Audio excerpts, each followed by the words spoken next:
Boom. Okay. Awesome.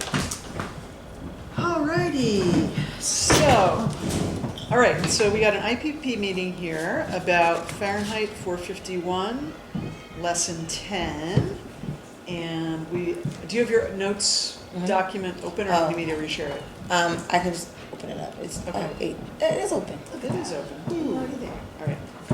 So we can both take turns adding notes to this file. Just put the date as the 12th. I don't know if Ms. Mears will be able to join us. She's got a lot going on today.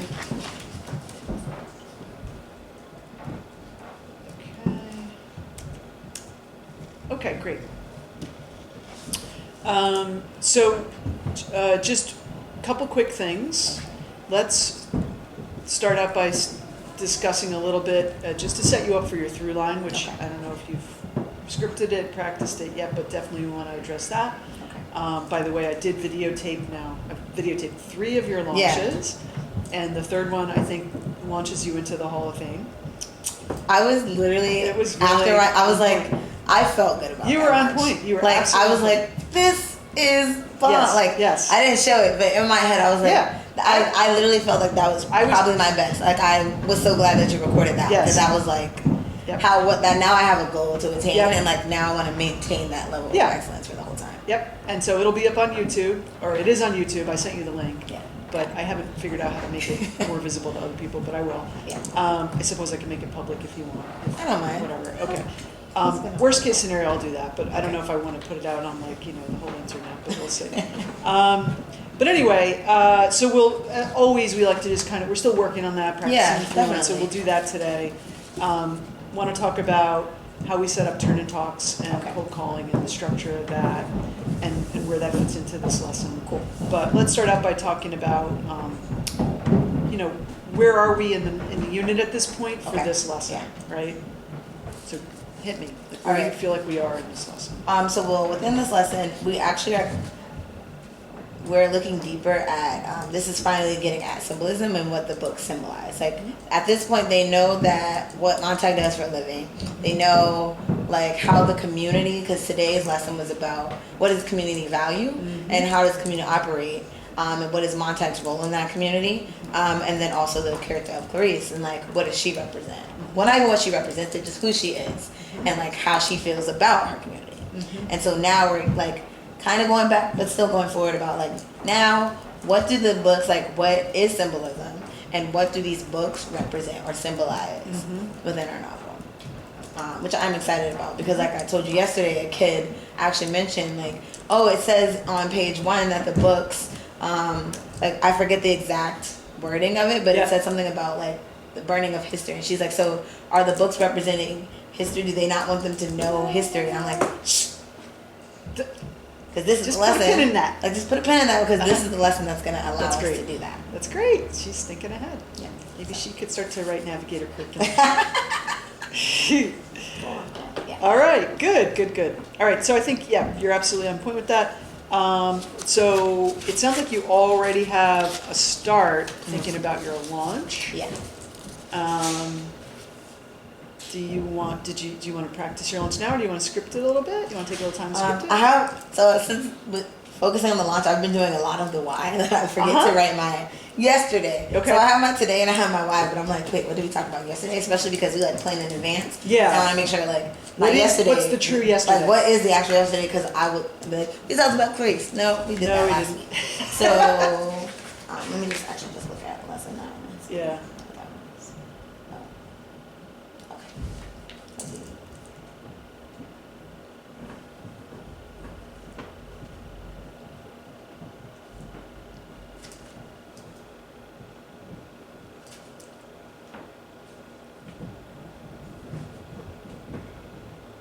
So the reading before this was about how they go to burn the house of the old lady with the library, right?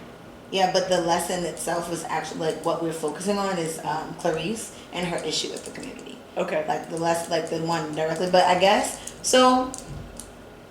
Yeah, I mean, I guess if I am saying yesterday, Well, so but it doesn't always have to be yesterday. No, it could be referring to previous in some way, or it could be last night's homework. You read about Okay. right? In this case, in the build the narrative notes, it says, giving them some sample questions of Yeah. where did the firemen go, what's different about this, Yeah. burning, and what does Montag take? You don't have to ask all of those Yeah. questions, but certainly that will elicit the fact that they go to this old lady's house and. So yeah, I want to get that. So I could say like, so last night in your reading, you guys read about when Montag they got a call to go to a burning house, and we got to finally see what it looks like for these firemen to go into a house. But there was something different about this house than what they usually do.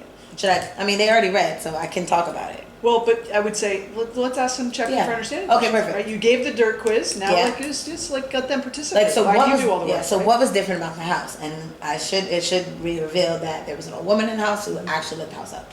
And like also, I don't think they'll say committed suicide, but they'll say like she was willing to die for these books. Yeah.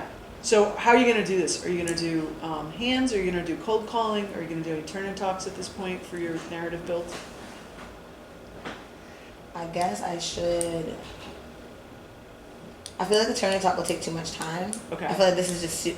I feel like you did the dirt quiz. Yeah. I can cold call anybody. And You they went should over give the me dirt answer. quiz. We went over it. Right. I can cold call anybody and they'll Yeah. be able to answer. And so, get your cards out. Yeah. Just we'll just I'll go say- quickly through some things. Yeah. So we'll say. Yeah. Adrian, well not Adrian. Maybe. Baria. What was different about this house? So What was different about this burning? let me just make one tweak on that. What was different about this house? Pull a card. Okay. What is different about this house?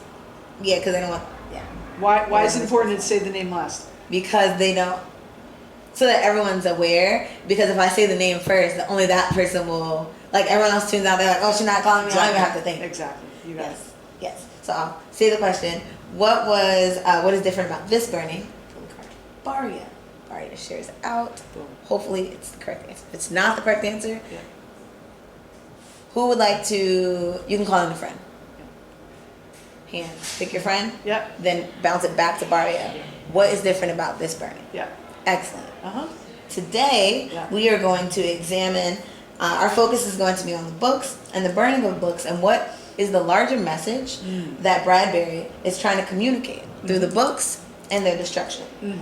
Why is this important? Authors oftentimes use a lot of symbols, and they use symbols to help readers understand bigger messages or bigger ideas. For example, we have symbols in our own school. When you guys get pens, they represent something. Yeah. And then I was going to show a pen, like, because we have, like, you know that the kids get pens, like, for you each mean rise core pins? value. Pins. Yeah, pens. Pen is something you write with. Like a pen, like a PIN. Do they get pens or pins? Pens. Which one? I or E? I. So it's a pin. Pin. If you say pen, I thought you meant something. Oh, you write with. no. Pin. Pin. Yeah, they get the ones that they can attach onto their their collars. Uh-huh. And so each one of them represents a core value. So I was going to make it Yeah. symbolism that's Love real it. that we actually do in the school. Yes, yes, yes. This symbolizes what? And they'll be like, that's respect. That's a respect pin. Yep. Excellent. Bradbury uses symbols to help us as readers understand the deeper meaning. Let's get started. All right. So, prompt. Let's keep going because Oh. attacking the prompt is Okay, still cool. part of it. Okay, yes. So our focus question, someone read it.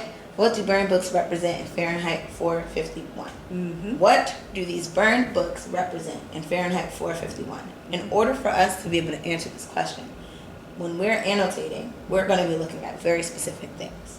First, how does Bradbury describe these books? What does he use? What is the language that he uses to describe? Okay, can I press pause? Yes. I feel like you're doing the work now. Okay, no, make them do it. So let's shift it Just so that they ask have to the do the work. question. Just Why ask. don't you just say, what are the keywords in that prompt? Yes. Literally it says right there. Okay? Okay. Cut to the chase. I want us to move away from Yeah. over scaffolding Okay. the prompt. What are the keywords in the prompt? What are the keywords in the prompt? Okay? What's the first keyword that you notice in the prompt? Card. Card. Okay. What's the second keyword? Card. Great. Okay. And then I don't repeat it. Yep. Because I've been stressing that a lot. Like, I'm not going. I was like, you need to listen to your classmates. If they say something of value that is important, which it is, you should be writing it down if you don't have it. Exactly. Because I'm not going to claim it. Yep. And sometimes they like to say, I can't hear. Because I'm damn, I see. I know. Because then when we turn it off, it gets so hot. Muhammad and I were talking today about rearranging her room just slightly. Okay. So that instead of all the kids facing forward and then they're talking at you, Ooh. just doing like a kind of like a concert hall, still pairs, Okay. but just more like a double horseshoe, but paired. And slightly, so that they're not totally facing one another, Okay. but they're kind of at an angle. Okay. So we're going to do it in her room this afternoon. Okay, And see if you like the layout, and then yeah. you could That sounds replicate cool. it, I like and that. maybe that will help with the sound Yeah, and talking to that's one awesome. another. Okay. Okay. Great. So asking them, so what are the keywords in this prompt? Mhm. Tyshawn, Uh-huh. burn books. Yeah. So I know in the lesson Okay, it says great. my focus. Like, do I have to say, Let's just say they say burn books. Okay, Okay. then what else do they say? okay, what's another one? Represent, which Okay. means symbolize. Excellent. So great. what do we have to do in order to answer our prompt And one thing you might say is in your own words, in your own words? right? And then call on somebody. And so I might say, oh, we got to figure out what the burn books symbolize or stand for. Okay, great. Moving on. Yeah. Now, let's go on into the rest of the plan Yeah, now. cool. I don't know about you, but you know I have a big beef with people who start with definitions, Yeah. right? And if you've read my grammar book, you know this, right? So I put a big X Okay. right there in that part of the lesson where they said start out by giving them the definition of what a symbol is. But it's also great because, I mean, it's not great. I mean, it is great. That is a vocabulary that they learned this week. Okay. So that by the time next week we get to the bracket, they already know what it's. Yeah, so you don't really need So to we don't believe it. ever have to. But I would never start with the definition. You want to start with the use of the word, just Yeah. as we do when we're teaching them the vocabulary. Yeah. We use it in a sentence with context, and then they have to infer the meaning, Yeah. and then we go from there. Yeah. Right? So But yeah, they've already actually done that. So they yeah. should be- So I guess the question is then how much of this section of the lesson do they actually even need, or is it too easy? If they already know this stuff, let's not belabor it. We could spend more time Sure. analyzing the text. Do you need to show them a flag and ask about what it represents? Do you need to show them a dove? Do you need Do we need the to ring? show a wedding ring? And or then an they have engagement this whole ring? Hunger Games one. I didn't love the Hunger Games one. I don't know Yeah, how I you feel just- about that. Yeah, we don't need that. Okay. But, I mean, do you want to do a flag just to say, what does it stand for? Okay. Just to reinforce, you already did the thing about the I did it with pins. our actual pen. Yeah. So I guess So if we you don't- won't need it. You don't need it, right? But I think that in your launch, you already started talking about symbolism, so Yeah. you kind of gave it away a little bit. Okay. I don't know. Maybe instead of me giving it away, why also pose a question that the kids have to answer and Yes. maybe turn and talk? Yeah. So I could say,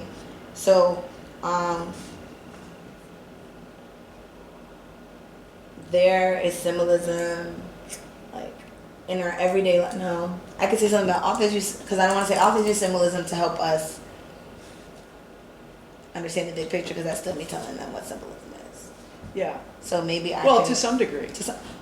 Okay, well, if I'm saying that today we're focusing on the burning books and the larger message, I could say, and how Bradbury, and we're trying to figure out what Bradbury's message is, I could ask, why do you think authors use symbolism? Turn to talk with your partner Yeah. a minute ago. Yeah. Share out, why do you think authors use symbolism? I think they use symbolism because they want us as readers to have a deeper understanding of what like their message, like. I think it's partly about deeper, but it's also about layers of meaning. Yeah. Right? I don't know if I ever told you this story. One time when I was teaching at North Star, a teacher came across the hall and she said, having a challenge with Hamlet, I asked the kids to analyze this metaphor, and here's what happened. So basically, she asked them for, give me an example of figurative language, and the kid said, Denmark is a prison, right? And she's like, right, so why did he use that figurative language? What is it? And the kid said, it's a metaphor, and he used it because he's comparing two things that are unlike, not using like or as. And that's the definition That's of a the metaphor. definition, but That's not why he yeah. used it. So I said to the students, who were I think 11th graders, why didn't you just say Denmark sucks? And they're all like, hee hee. I was like, no, really, why didn't you just say that? And they're like, I don't know. And I was like, okay. So I wrote the word prison on the board, and I said, take 90 seconds and write down everything that comes into your mind when you see that word. And sadly, they had a lot. Yeah. And then I said, okay, so look at Denmark as a prison. Now, if you wrote a lot about that word, that means you're bringing a lot to that symbol, right, that he used. And so the more you know, when you're reading, the more you're able to add layers of meaning, right? He could have said Denmark sucks, and that means like something, is bad. Yeah. But if you know something about prison, like that's a really strong statement to make, right? And so we add layers of meaning when we use these examples of figurative language. So I think that's part of it, right? The burned books here are standing in for what else is being destroyed, essentially. That's where we're going to get to by the end of the lesson. We don't want to tell them that, obviously. But anytime writers use figurative language, I think that's part of what we want to be thinking about is how does the writer add layers of meaning, and your ability, you can get a superficial, you can get the top layer of almost anything that you read, right? You can get the literally, Montag goes here, he goes there, he goes this, he does that. That's the top layer. Digging deeper, as you said, deeper layers requires you to have more understanding and more background knowledge so that you can interpret those other layers. And that's why our author uses symbolism to help us do that. Right. That's one way. And to add more meaning to the story, right? To more, you get more out of the story, right? Because he could have just written a tract where he said, like, it's terrible how people are being such idiots today and so anti-intellectual and not reading. But who would want to read that? So instead he wrote this novel about what would happen if we kept doing that. Anyway, that's a long way of kind of thinking about like where we want them to get to. We can't just give it all to them in the first 8 minutes, obviously. I'll pose the question of why do authors use symbolism? Yeah, why do you think? Why do you think? Maybe, because there's not one right answer either, right? And if you think about the deer book that you're reading, maybe there are symbols in your deer book that you can think about, or, people might have some thoughts about that. Since you've already established, I think they're coming in really knowing what a symbol is. I think this lesson presupposes they don't know what a symbol is. So I don't want us to follow this with as much fidelity, given that they're coming in with that background knowledge. So I think you just saved yourself like 6 minutes at least. This is it was going to take 12 minutes, but I don't think that would have taken 12 minutes. And I didn't either. I mean, at most it would take 6, right? Okay, so then we move into the first heavy lifting loop. All right. And to this point, like they don't say necessarily turn and talk in the plan, but I think that there are a lot of places where you do want to. Okay, and I see you have some there. So just kind of like let's just start it out. Like tell me where you're going to add the turn and talk. Okay, so this is saying that the kids are rereading, and then after they reread, it's posing these questions. Right. And so the first question, I think it's so easy that I don't even want to do a turn and talk. Just cold call. Like what is he literally doing? Like that is so easy. Great. Then the second one is look at the last 2 lines of section. To what does Bradbury compare the burned books to? That might require them to like actually look into the text, so that might be a little longer. So that I think could be a turn and talk, or even pair that with, or it can be like a quick look once you have it. Hand up or... Well, I think the other thing is you can put this under the doc cam. Like you can put that line under the doc cam, so it's not a Where's Waldo. Like let's all get to that spot. Okay. Right? Now that we see it, what do you think he's comparing the books to? Because he's describing the books, right? It said, it's not exactly, he said tatters and charcoal ruins of history. So here's the line. We can all look at the line. Let's not make it like a mystery of where the line is. It's right there. But what does it represent? That's where you can do a turn and talk. That's what I had, turn and talk for that moment. Now, here's where I want to say, like, let's make sure that turn and talk is structured. Okay. Because one of the things I'm noticing as I watch people teach is that if you're doing a quick turn and talk, like 30 seconds, whisper to your neighbor, that's one thing. But if you spend like a minute or more, I think it's worth saying, whoever's closest to the window, you talk first, you got 30 seconds. At 30, we'll switch, the other person talks. Because I see some people dominating and other kids becoming more and more passive. And we need everybody to really practice being engaged. And part of the reason we need that is because when they speak, they're practicing fluency. We're finding a lot of students are writing the way they talk. So if they don't get more practice in speaking academically, they're not going to write better. And so remember the PD that I did with Mr. Bertasia where we set up the turn and talk and we said, here's how it's gonna roll. This Person on the first. right, or, you know, whatever window goes first, then the other person Okay. 30 seconds later. And remember, when we come back, I'm gonna cold call, so be ready. And if you wanna say, I'm gonna ask you what your partner said, if you wanna kick I it like up a that. notch, I like you can that. do that. All right, but I do think that if we can start to get that structure in place, then you don't have to explain the structure every time. Yeah. If you can just do a shorthand of, window goes first, Yeah. you know, kind of thing. Okay, cool. All right, So yeah, that's the first one. okay. And then the second loop is them annotating. For this one, it says underline details that describe books and burned books, and then explain the details that characterize books and burned books. What are your thoughts?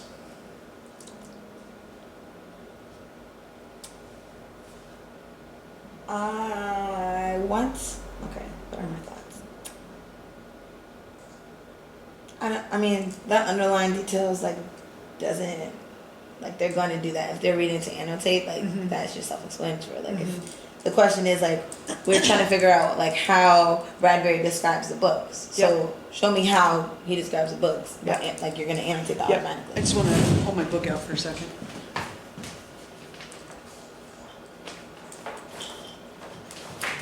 So I'm 34.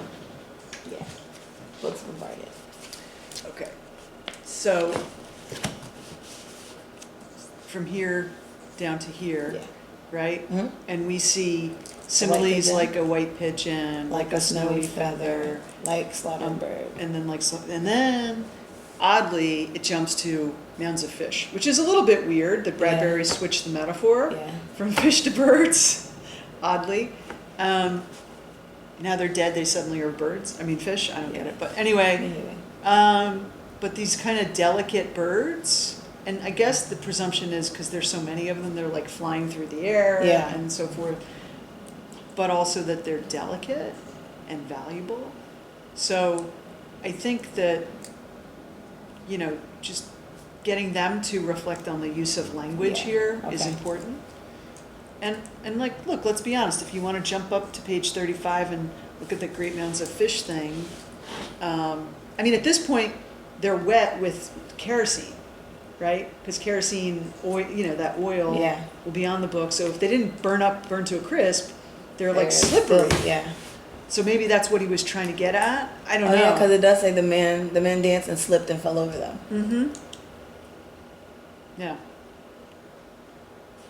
So, Oh, so maybe that was one. yeah. Okay. Because, yeah, fish are obviously wet, whereas Yeah. birds are less obviously wet. Okay. And so, Okay, so for that first, so when you're reading, so we're going to continue what the burned books symbolize. We're going to take a look at where Montag and the other firemen burned down the old woman's home. While you're reading, I want you guys to look specifically at the language yes. that Bradbury uses Mhm. to describe these books. Mhm. You have, I have a question also. Yeah. The times here that they say for reading and annotating. I said more like 2 minutes. Okay, Uh-huh. because I'm looking and I'm like, this is dragging on. Like, Yeah. there are some, like, Yeah. I already know, like, literally with Caldwell, like, they will need that time. Yeah. Like, some of them will need that Yeah, time. that cohort is a little bit more struggly. Yeah, like, but I'm But thinking, yeah, I like, thought with 2 a minutes. class with, like, It's only 2 paragraphs. yeah, like a class with Aiden. Like, there was one in the lesson plan, I think, yesterday, where there was a sentence. It was one sentence long, and they had them looking at it for 4 minutes. And I was like, there's no point to that. No. So again, critical users. We're critical users. I think the beauty of this lesson is I think you will have ample time to do the exit ticket. Yeah, which is great because And I really do 8 want- minutes is sometimes not enough. Like, I know. So, because yeah, that's the last thing that they're looking at. Which is interesting. yeah, and then there's a little bit of room for discussion. I No think discussions. I would just be careful that you don't over-discuss and like sort of give them everything. Give them, yeah. And then they're just writing what you just talked about. Yeah. That's the other thing that sometimes bothers me about these lesson plans is it feels like you They're- just pre-chewed everything Yeah. orally and now they're just writing. Yeah.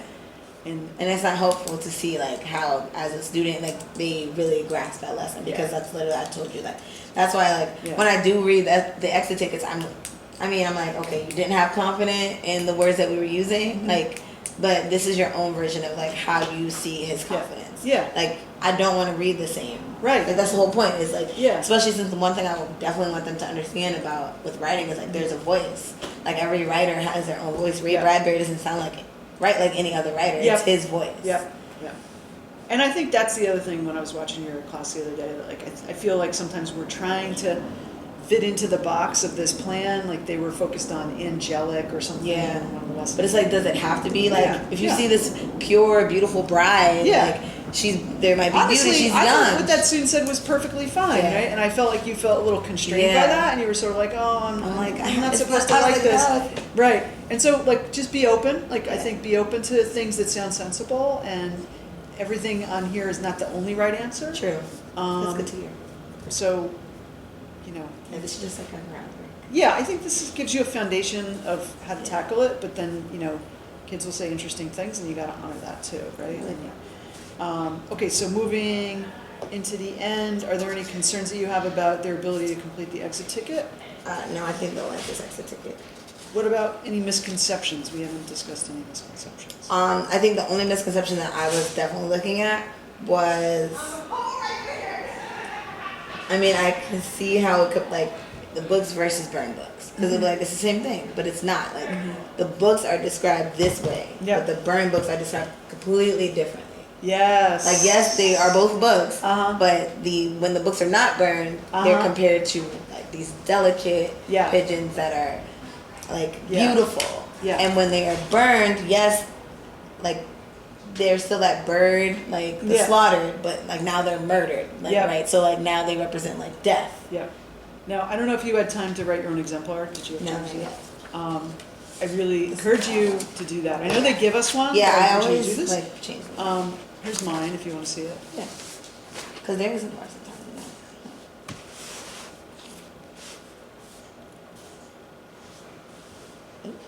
They know the word accumulated. It was so funny. Today is the lesson about the eye and the machine. The mechanical hand. Oh no, the eye. The eye and the machine. They're still in that part. Early part, yeah. And so when I was asking them like what the society values, and one of the kids actually was like, "We learned this. There's a word that I'm trying. Like it was a vocab word," and I'm like, and they're like, "I don't know the word." And then like as soon as he said vocab word, they were like, "Impersonal," and I'm like. I love that we are like showing you vocabulary so that by the time you get there, it's so much easier. Yep. It's so like I'm not spending time in the lesson defining the words because they're like, we know what bore means, like this version of bore. Like we know what accumulate means. Like they read accumulated today. They're like, oh, to gather in large quantities. Yep. So much easier. Yep. Sorry.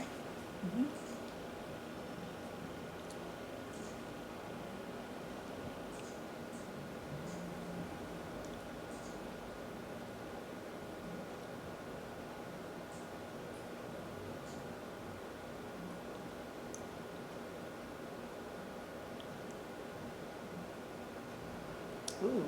Yeah.